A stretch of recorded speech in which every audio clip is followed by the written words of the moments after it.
जय श्री राम एवरीवन। तो बीएमएस में एडमिशन लेने के बाद श्लोक पढ़ना तो हमारी डेली लाइफ का एक हिस्सा हो जाता है, ठीक है। तो अभी श्लोक कैसे पढ़ना है, एक लाइन का मतलब क्या होता है, डबल लाइन का मतलब क्या होता है, श्लोक एंड कहाँ पर हो रहा होता है, ठीक है।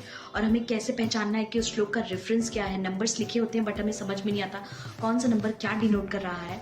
तो चलिए देखते हैं। ये मैंने चरक संहिता ली हुई है और ये चरक संहिता का एक श्लोक है।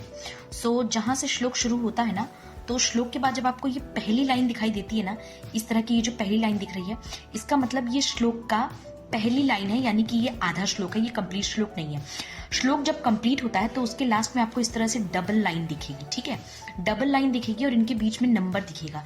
इनके बीच में जो नंबर दिखता है आपको, ये एक्चुअली में श्लोक नंबर होता है। लाइक किसी चैप्टर का 11वां श्लोक है, 12वां श्लोक है, यानी कि यहाँ पर अगर हम देखें तो ये सर्वेशाम से लेकर के विरेचने तक ये एक ही श्लोक है। तो ये एक लाइन आने का मतलब क्या हुआ कि आधा श्लोक कंप्लीट हो गया, एंड डबल लाइन आने का मतलब कि ये एक श्लोक पूरा कंप्लीट हो गया है। मान लो कि मैंने स्पेसिफिकली एग्जाम में कोई श्लोक लिखा और मुझे उसका रेफरेंस लिखना है।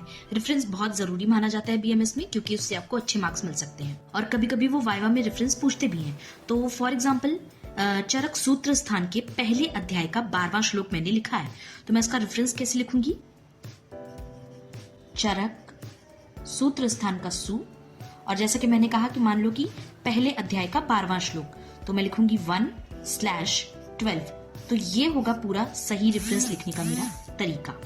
तो अगर इन्फॉर्मेशन अच्छी लगी हो तो वीडियो को लाइक करना, जिसको जरूरत हो उसे शेयर करना और चैनल को सब्सक्राइब जरूर करना, और स्टे ट्यून फॉर मोर।